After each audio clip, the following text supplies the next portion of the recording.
안녕하세요. Welcome to KSTYLEyo. Today I'm going to talk about this conjunction, but in Korean.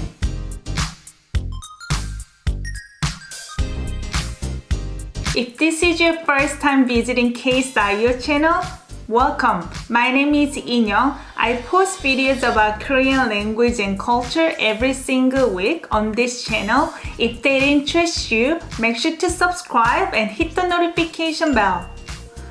So today I'm going to talk about this conjunction, but in Korean. I get a lot of questions about this conjunction because there are many ways to say in Korean. Actually, just like in English, sometimes people use but or however. Almost they're used interchangeably. This is the same case for Korean conjunction. There are three ways to say but in Korean. First one is 그러나 and second one 그런데. The third one 하지만. Again, 그러나, 그런데, 하지만.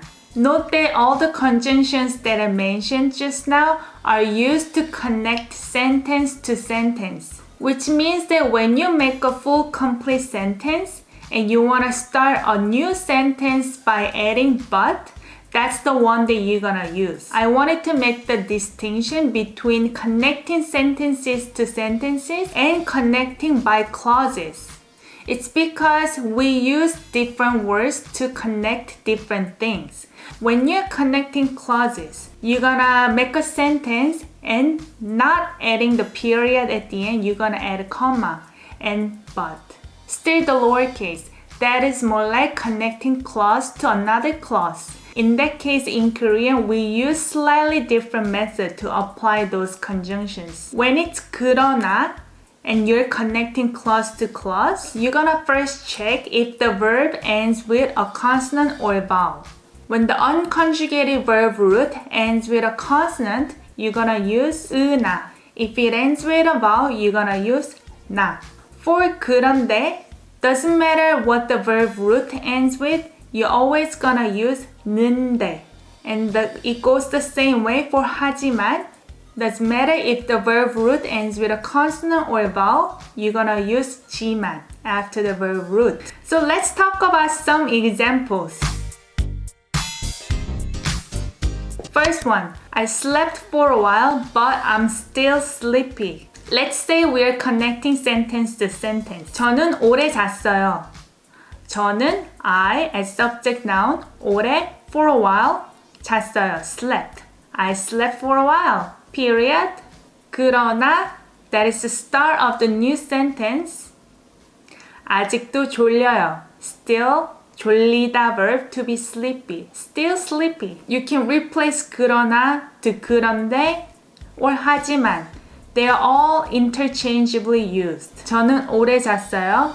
그런데 아직도 졸려요. 저는 오래 잤어요. 하지만 아직도 졸려요. They all work. Now let's think about how we're gonna connect the clause to clause. Let's say we're not using a period after the first sentence. We're using a comma instead. In that case, let's consider it as a clause. 저는 오래 잤으나, comma. So 잤, SS underneath at the end. That's why it ends with a consonant. So we're using 으나. 아직도 졸려요. 저는 오래 잤는데 아직도 졸려요. 저는 오래 잤지만 아직도 졸려요. How did you do? Are you guys following me, right?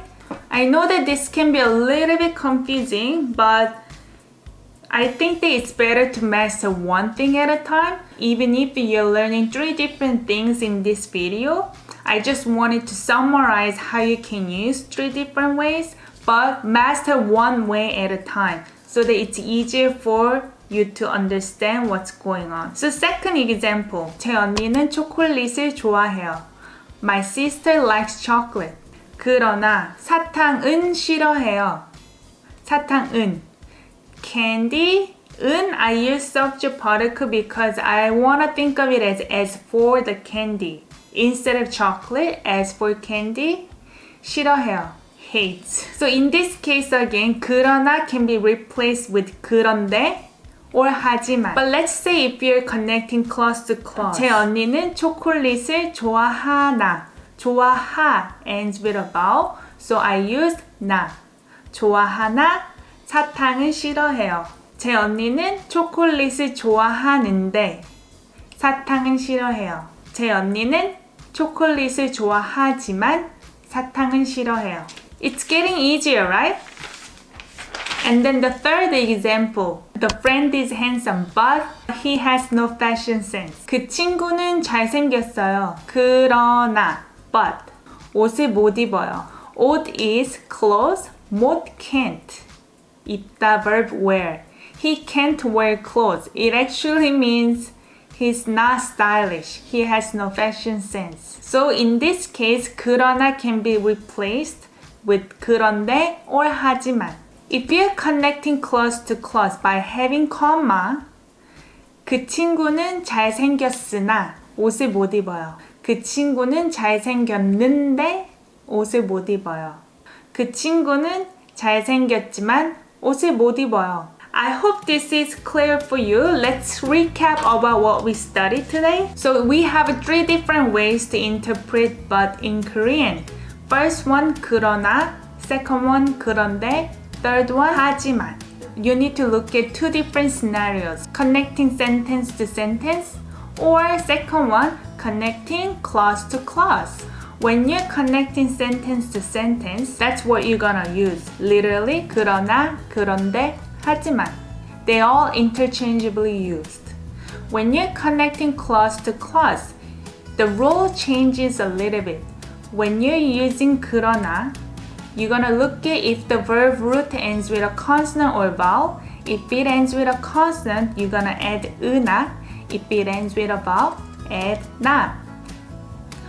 For 그런데 and 하지만, doesn't matter if the verb root ends with a consonant or not. 그런데 you use 는데 after the verb root. For 하지만, you're gonna add 지만 after the verb root. That is how to connect clause to clause. I hope this is clear for you. Please make one example in the comment down below. This is your homework. I like Korean dramas, but I don't know Korean language. 저는 한국 드라마를 좋아해요. 그러나, 그런데, or 하지만 저는 한국어를 몰라요. I don't know Korean language. With this example, write down how you're gonna connect this clause to clause. If you have any questions, also comment down below. If you want to suggest any ideas for the future videos, also let me know. And until next time, bye bye!